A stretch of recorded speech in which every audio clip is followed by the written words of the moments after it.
And for everybody who was watching earlier on, sorry guys, extremely sorry. Blonde for a reason. Yeah, definitely. Senior Irish blonde moment. I have a few of those. And when I just get rid of this. SweeneyTV, Sweeney HQ. It's Tuesday. We've got a Grandmaster special. Sandra Odoh. Odoh. But you can say, oh no, Odoh. Oh no. Listen, I'm extremely terrible with names. Everybody knows that. That's one of my things. But thank you for coming on. Sorry about the disaster earlier. It was a little bit of my fault. Then it was this, then it was that. But we're on finally. We're on. We're here. We're good. Brilliant. So a brief introduction, Sandra. I'll just get my question book out. And the first question is, where are you based? Where are you from? I grew up in Northern Ireland and moved over with my family in the 80s. Moved to the Dumfries in Galloway, went to school and college here. Studied hairdressing in college many years ago, and then started work after that. Okay, brilliant. And how long have you been? Well, when did you actually start cutting hair? When I was as in barbering. As in barbering properly 6 years ago. Right. 7 years. 7 years ago. Sorry, 7. Yeah. Okay. So where did you? How did you get into barbering from the position you were in, obviously, and why did you go into I went to a lot of barber bashes, and that really inspired me, and I thought I really want to do precision work like that.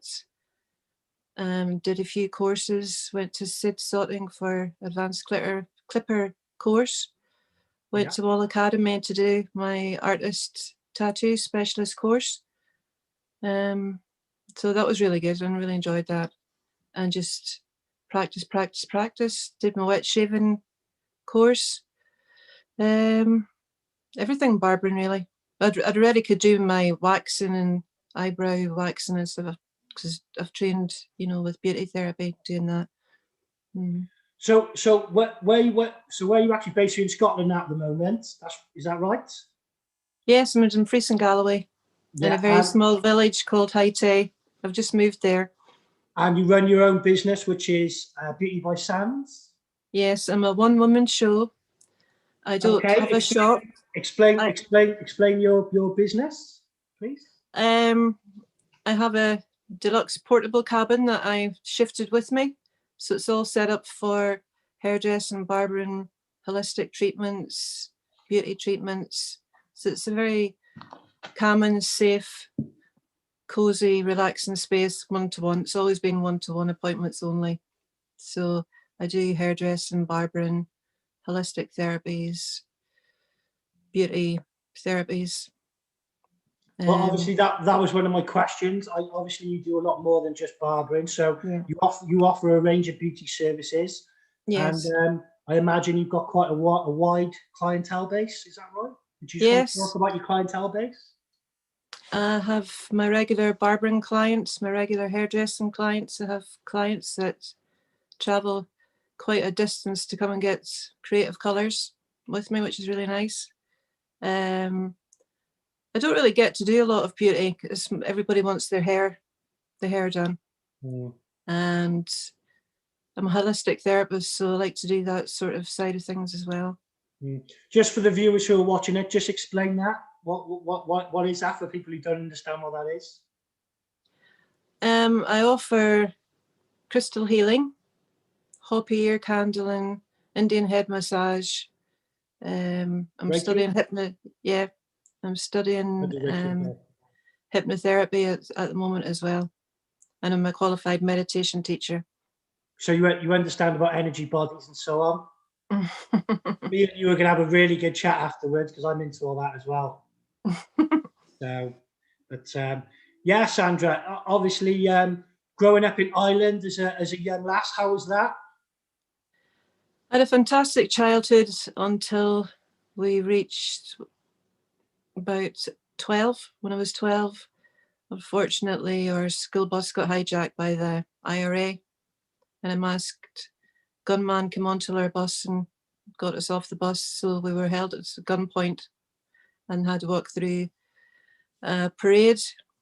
And my dad said, that's it. Mum and Dad were at the other side of the town, and we had to walk through the demonstration, and they were chucking stones at us and at children. So my mum and Dad they were so upset. So we decided that's it, we're going to just flit. We didn't want to bring his children up in that unsafe environment. But I love it in Scotland. Fair play for making the move. I must have been terrible leaving your home country, but it's something you have to do. My mum was heartbroken. We were heartbroken. We had to start school and make new friends and get mocked with their Irish accents. Well, you know, to be honest, you went to the right place. You went to Scotland. You could have ended up in England. Oh, no, I'm not going down that route. No. I'm Welsh, aren't I? So I'm allowed to say that. And plus, I got look at my hair. Oh, I want to get at that mop of yours. That's what I got to have. I was going to do my hair, but it's so long and it just didn't look right. So I thought I'll chuck the Peaky Blinder cap on. But Sandra, that's terrible. You know, honestly, I feel so bad that I can't believe that you actually went through that. And people don't understand about that type of stuff used to go on over in Northern Ireland or on the border. Northern Ireland, yeah. Northern Ireland.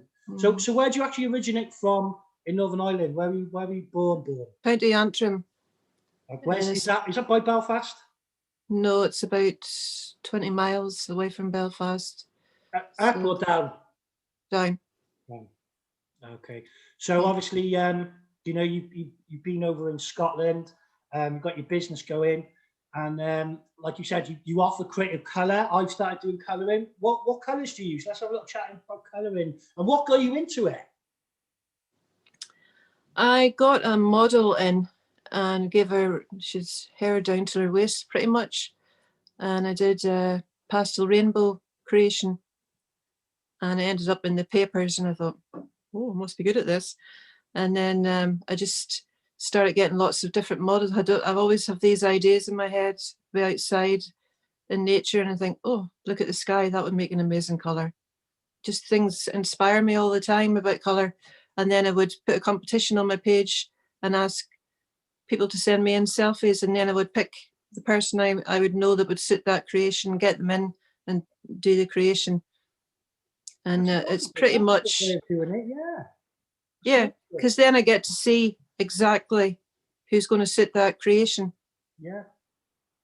And it's a very organic experience for me when I'm applying colour. I don't overthink it. I just go with it.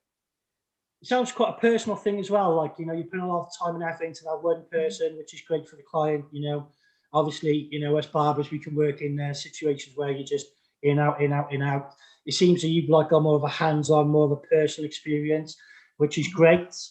And I really enjoy that you take your time and look into that type of stuff.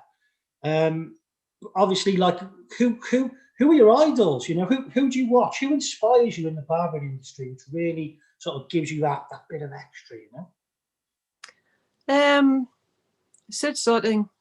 His tutorials are amazing. He's so selfless. He puts all these tutorials on, and I watch them, and I just so inspired to pick up all different cutting techniques. So then I'll try them out myself, add another technique to my arsenal of techniques. You know, it just keeps me inspired.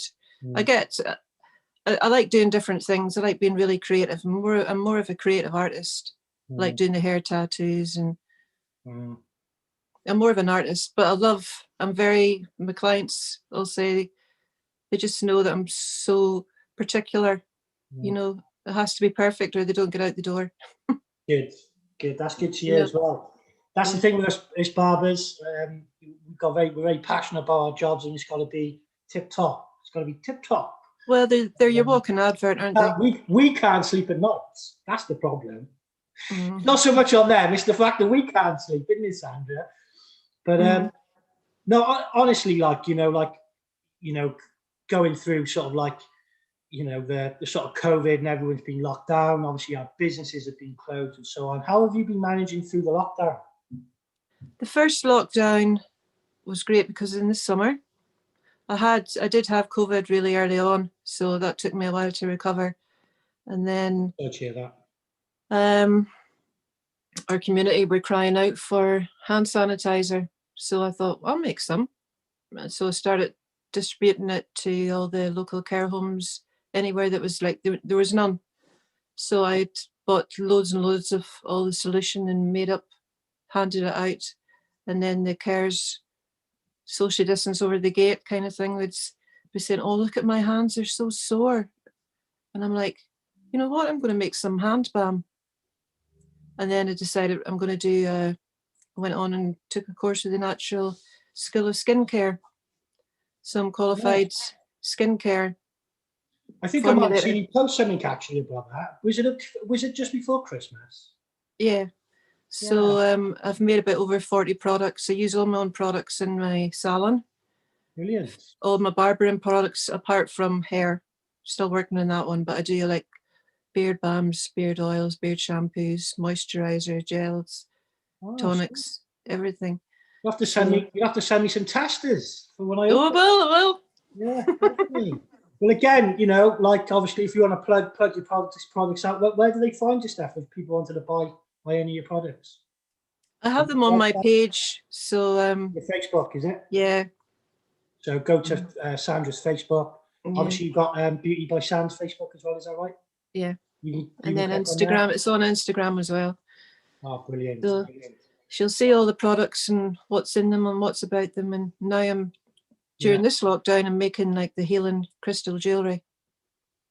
Wow, brilliant, brilliant. Well, again, I'm definitely interested in the crystals as well. So we'll have a chat about that again. But this is just about barbering for now. Anyway, so moving on. Obviously, congratulations. You're a grandmaster, same as me. Great achievement. Obviously, I know Tony Copeland awarded you last year. Yeah. Was it in September? Yeah, I think so.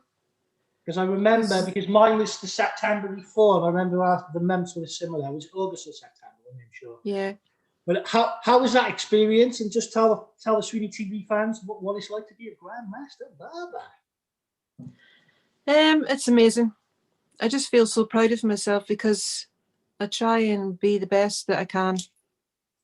And I just aim for the top, and I'll not stop at anything until I get there. So to get that accreditation means so much to me because it's based on your experience, your qualifications, your work. You know, it's given to you by a trusted company. And it's come out, yes, it's not a popularity contest. You know, it's we all work together. We're all an alliance. Yes. We've all got our strengths and we all got our weaknesses. And then I've got my master craftsman in barbering and hairdressing. So yeah. When did you get that, Sandra? Was that before? I got that in November 2019. 19. Brilliant. Well, excellent achievement. Obviously, I've got mine as well. You know, this is what we work towards, keeping our levels and our standards very high, but also doing a little bit more. And you know, it's good to hear that you're doing the balms and the, you know, the hand sanitizer and stuff. And it's good that people are caring, people are doing stuff. This is why I do SweeneyTV. I'm not getting paid to do this. I'm doing this to give back to my barbering family, my community. It gives us something to watch rather than watching all the drizzle on the TV, this, that, and the other. Same old stories, been the same news now for nearly a year. I'm bored out my head. I'd rather just watch myself. I'll probably watch it 3 or 4 times tonight back. But Sandra, obviously, education. So obviously, when you trained to be a barber, obviously give us the pros and cons of education, because I know that obviously, you know, you come into it a little bit later than myself because I've grown up in the game. So I've sort of watched it progress and I've grown up with the education, but coming into it and learning from as you know, somebody who's a lot older to say, how did you find the experience of coming into that? I found it quite an easy transition because I've got all my hairdressing techniques. I've got all my theory, skin infections, you know, I know exactly what all that health and safety. All it was really was learning new techniques, executing them time and time again until you get them perfect. And I just love the deluxe barbering services. I just like offering something a bit special, you know, not just a haircut. They get their eyebrows done, their beards shampooed, and the whole experience, hot steaming tiles. So it's just a real pamper session.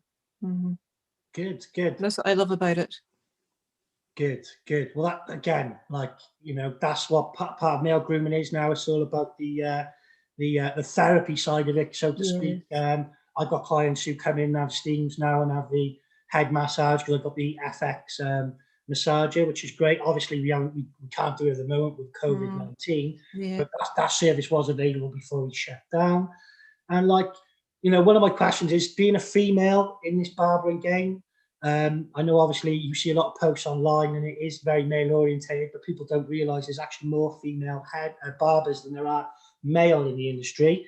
And I find the female barbers are very sort of not scared, but not proactive as much as the gentlemen on social media, so to speak. I know obviously, like, I see yourself posting, Lena posts, and you know, you've got Leah Hayden Cassidy posts and all these other great female barbers in the industry.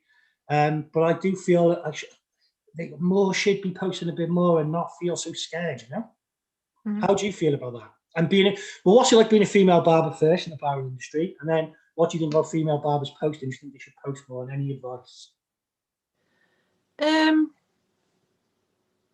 It's really nice being a female barber. I feel like I'm a barber mum, though. You're a grandmaster now, so it comes with the territory, unfortunately. And I've made some amazing friends. I haven't even met them yet, and I'm so excited to be able to meet all of you lot when we can. Lena and Alison, I can't wait, and Sorrel and Robert. Robert's been amazing. Robert's the man. He's such an inspiration, and he's so selfless. I've just made amazing friends, and I can't wait to meet you all. We got a tight unit. There's been some squabbles and arguments, and it has divided into two a little bit. But what I found, that it divided into two, and then the worst two is divided into another two, and then into another two, and into another two, and then most of them end up coming back to the original sort of two which branched off, and that becomes stronger, and then eventually everyone starts to come back over to that side. And I'm not saying what side I'm on. That's up to the fans. But I know which side I'm on, and so does Rob, and I think you do as well.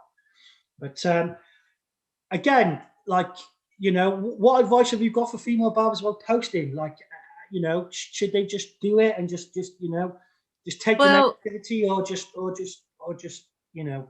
Everybody sees skin fades, bald fades. You know, post one amazing skin fade, bald, like completely perfect. But people do get fed up seeing the same thing time and time again. Post something different. That's why I do a lot of creative colors, just to add something different. I did my rainbow beard just to show a bit of creativity, a bit of fun. Who did you copy though? I did that 3 years ago. Oh yeah, you did. Sorry, I thought you copied me, but you actually thinking about it now. I think you copied me. You. I copied you. I did that video three years ago. 3 years ago. Wow. Do you know when you sent it to me? I thought you had just done it. No. And he slept all the way through it. He was so relaxed. It was so funny. Yeah, I know. I did notice. I noticed, like, how did you do the top bit and then you carried it all through quite stringy? Because when I did it, I had to, like, sort of like, it's difficult not mixing the colours, isn't it? It's so hard. Well, I just used Manic Panic. So I used the small pots and tiny little brushes from our brushes. Oh. So they're really precise. Yeah. And So invest in some little brushes, Sandra, is it? Definitely. You need the very small. From our brushes are amazing. So if you've got a link, send me a link. Yeah. And as I explained in the video, you don't want to be putting bleach on the skin. And the heat of the face will make the roots a lot lighter than the rest. So you just concentrate on the length first and then let it process. So if the roots are slightly darker, you go in with a darker color, fade it into a lighter color. You know, I've got so many ideas for beards, but can't do them. What colors do you use? I use Manic Panic. I use Pulp Riot. I use Directions. Crazy Color. Have you tried the new Osmo? Pardon? And the Osmo, yes. I love the purple and the blue and the magenta is amazing. So, but sometimes I'll mix products to get the colors that I want. You know, I don't do one creation just with all one color. I might use a few different colors, and I do a lot of bespoke color. I mix them all usually. to get the color that I want. Cool. Does that take you quite a while to do, or is that just a simple color process like you do normally in the salon? The bleaching is the longest part, because you just want to go slow and steady and not damage the beard hair. So that takes the longest part. The application was the easiest part for me, I think. Yeah. You can be so creative. Well, with me, I got into the Osmo. Obviously, Tom Baxter, my good pal, he got me into it, and I haven't looked back really. I really enjoyed doing it. I want to keep doing more, and obviously we've been closed. But bringing up Tom, you did want to talk about him. You know, he was on TV the other day, and you know, I just want to say, guys, that bullying people in the industry never works out good for anybody, especially the ones who are being bullied and the ones who are doing the bullying. But Sandra, what do you think about it? What's your opinion on this lockdown malarkey and cutting hair behind the scenes? Well, personally, I won't do it because I've got a reputation. I want to set a standard. That's how I feel. I want the youth to look up to me and respect me. So I won't break the laws. I won't even do my son's hair.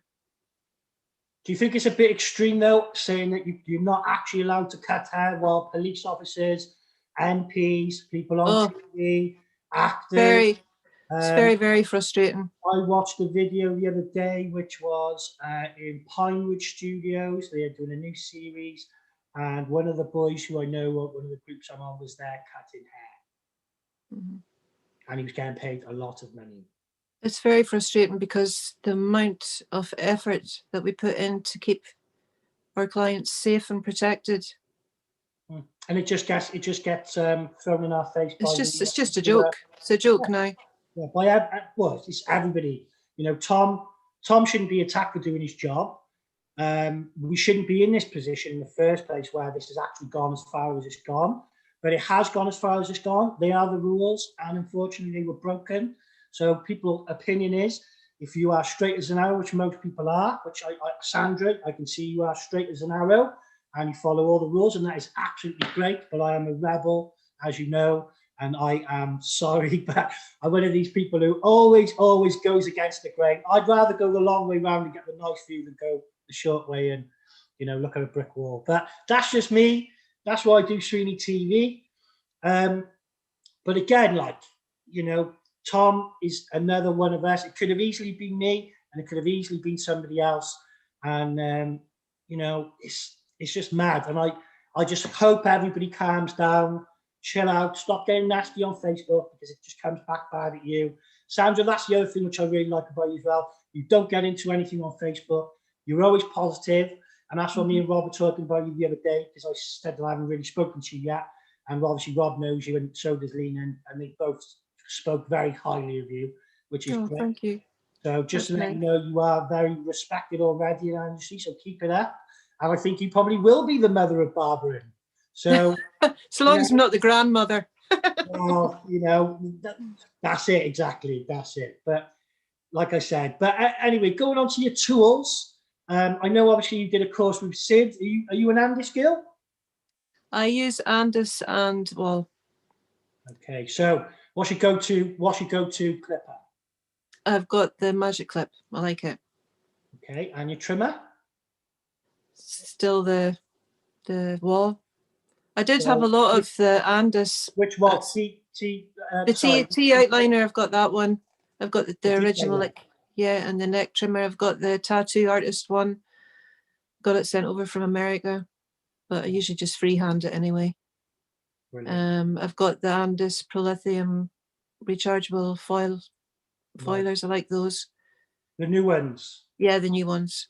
How are they? I haven't seen them yet. Oh, they're amazing. I do change the foils every couple of months, and the cutters, and I've got two, so they've always got them on charge. Same with the clippers, so I never run out. Yeah. Well, back when I was with the GBBA, we were signed to Andis before I left, and we were getting all free tools off the Andis team. But I was at the bottom of the list, so I didn't get mine. But I know you, Jill, and Alan Stone, and Elvis, and Gareth Clark got all their tools, which is great. But I was a bit gutted mine because they had all the fresh brand new tools. So I thought, you know what, I'm just going to do my own thing. So I just went Babyliss all the way, and I've never ever looked back. And I do highly recommend the Babyliss FX range. So, but scissors, what scissors do you use?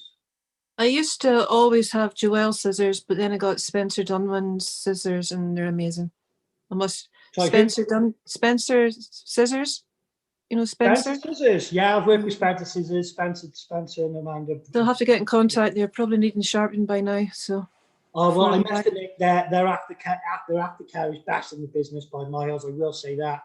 I've met Spencer a few times at British Master Barbers. I worked with them obviously 2 years ago when we did the live show. They were sponsoring my room, and yeah, they're really nice people to work with. Very humble, very bespoke sharpening company, and I must admit I was impressed. So I've got a pair of excellent edges which Spencer had given to me with doing the show, obviously, and I must admit I still use them now. So great scissors.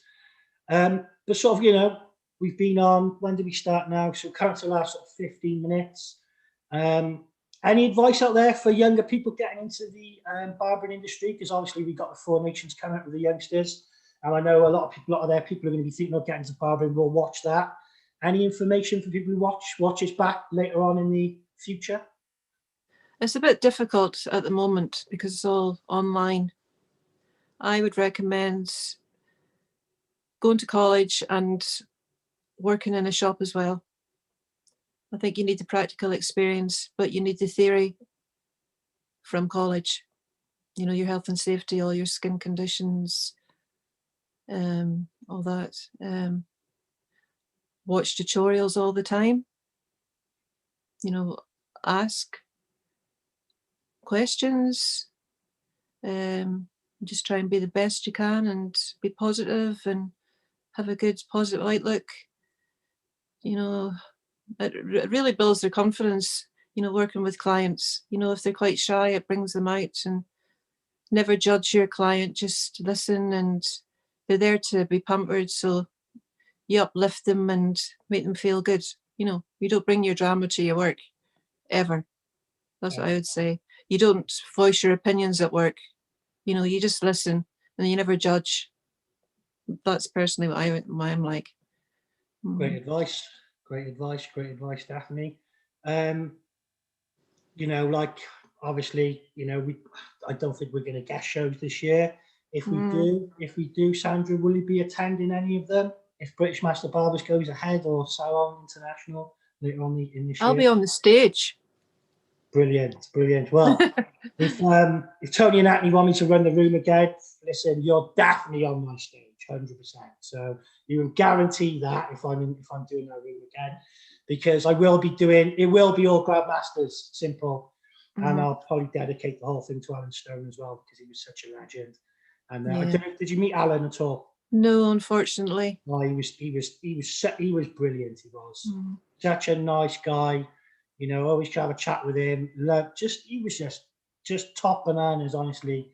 And it's his funeral today, I just hope it went well for everybody who watched.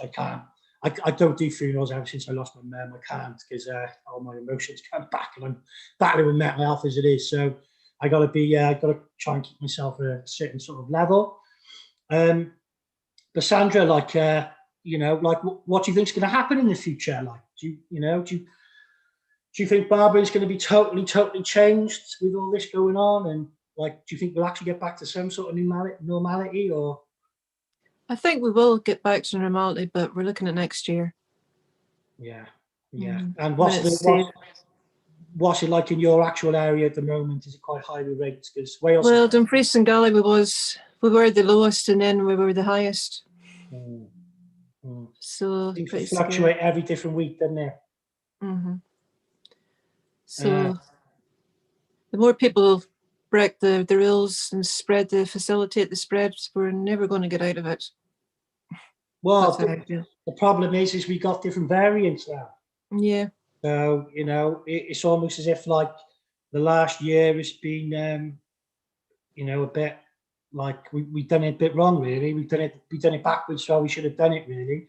We should have locked down for longer at the start, and it should have been more of a severe lockdown, I think, rather than this Mickey Mouse lock. Like, you know, we heard about it in December, you know. I remember going to Britain's Best Wet Shave on the 2nd of February last year, and I was going up there. Gary Mansion and Eric Lambert were running it. I was in Chris and Sons, North London. I was meeting Pummy. Have you met Pummy yet? Big Pummy. He's my security man. Big Samoan geezer. Big top knot. Legend though, absolute legend. Big beard. He looks like he's Mayan or Sumerian. He's a top guy. But yeah, I linked up with him. We were in Hatfield, North London, and yeah, I got to the event, and I remember speaking to Gary and Eric about COVID and all that, and no one was really bothered or scared, or it was just like, is this a load of, you know, we heard it with Ebola, didn't we? And then nothing really come of it, and then all of a sudden, bam, and it's like, it's on our doorsteps. And he was like, I remember coming back from Rob's on the 16th of February, did the Grand Masterclass, which we'll have to do as well when you when we open back up. You'll have to do one with me and Rob and Lena. And I just remember speaking to people on my phone, texting certain people, and people telling me, oh, it's okay. And someone sent me this thing from the NHS saying, oh, you know, Britain has got it covered and this, that, and the other. And then I'm looking, you know, 12 months later, doing SweeneyTV with you, and I just can't see us getting out of this, to be honest. Not for another year, at least. No. And I've been saying 2025 anyway. I said that from the start. So I hope I'm not right. I hope I am wrong. But the positive thing is, I feel that the hairdressing and barbering community have come together and supported each other online, you know, through Facebook. And definitely. It's been amazing. Definitely. Well, I texted a former, I'm not going to mention his name, but I texted a former barber the other day trying to get hold of him. I can't get hold of him, so I don't know if he's changed his number or changed his phone. But I haven't seen him online for a bit. Really close with him. And I just wanted to see if he's all right, basically. But yeah, you know, the alliances which have been formed with everyone is great. I've started the Ministry of Barbers, obviously, with Rob, Mark and Paul. So like that page, that is like a support. We're already ticked. Brilliant. And obviously SweeneyTV now is also on Instagram, guys. So go on SweeneyTV. The merchandise is going to be coming out as well. So I'm going to do SweeneyTV caps, t-shirts, hoodies, and all barbering gear, basically, like capes, gowns. That's what I'm looking into. I'm currently speaking to somebody about that as well. I've also been asked by Squire to be one of their champions as well. Oh, amazing. Their ambassadors, but I'm currently at the moment, I'm thinking about it. And the reason why I'm thinking about it is because when all this happened, I dropped all my ambassador roles from everybody from Country Blades to all the companies I've worked for over the years, because I wanted to just concentrate on my own brand. And I wanted to put all my energy into my own brand and get SweeneyTV and Sweeney's Barbershop up off the ground, which I think we've finally done. So, Sandra, obviously, this is the last part of the interview, your last final bit now for everybody out there. Any shout outs you want to give people, or any thank yous you want to give anybody, like, you know, anyone you've been awarded, you know, if you want to thank, you know, Hair and Barber Council. I want to thank the Hair and Barber Council. I want to thank British Master Barbers. I want to thank all you amazing barbers that have kept in touch with me and checking in. You know, it's been a great support. Good. We'll get through it. We will. Yeah, we just will. have to be kind to each other, support each other. Definitely. I think we'll be open in the summer for a bit, and then we'll close back down. But I don't think we're going to get Christmas again next year. But you never know. I'm just taking one day at a time, as the song goes. Yeah, definitely. Just stay positive. Yeah, that's it. You've got to stay positive, and you know, like, there is light at the end of some sort of tunnel. We just got to get down that bloody tunnel somehow. We'll get there, though, definitely. Sandra, Odoh. All the time. Sandra, Odoh. Oh, that's it. Well done. 4 letters. There you go. Diolch yn fawr. Thank you very much. Thank you. Sorry for all the hiccups before. No, listen, it's fine. It happens. It's what, you know, I should just like to make an entrance, you know, put a bit of drama, you know. That's it. Good. I'm loving the background as well, man. It's nice and shiny and yeah. Oh, well, you saying that, mind have we got? There you are. One of my smoky quartz there, look. I got on me. Oh, we're going to have a good chat about this, Sean. Yeah. You don't realise what you can do with them, do you? But it's great to know. To know. Listen, thank you very much. Honestly, thank you for having me. And I will see you. Well, I'll speak to you in a bit anyway, but we'll see you again on SweeneyTV. We'll get you on with Lena and Alison. We'll do a Grandmaster female special. Oh, that would be amazing. And then I'll do one with all the Grandmasters on if Tony and Anthony will let me. But anyway, thank you very much. Thank you. Love to you all. Bye. Bye. So, SweeneyTV, Sean says Sweeney, Sweeney HQ. That was the amazing Sandra Odoh. And that was the female Grandmaster special for Tuesday. Diolch yn fawr. SweeneyTV. We are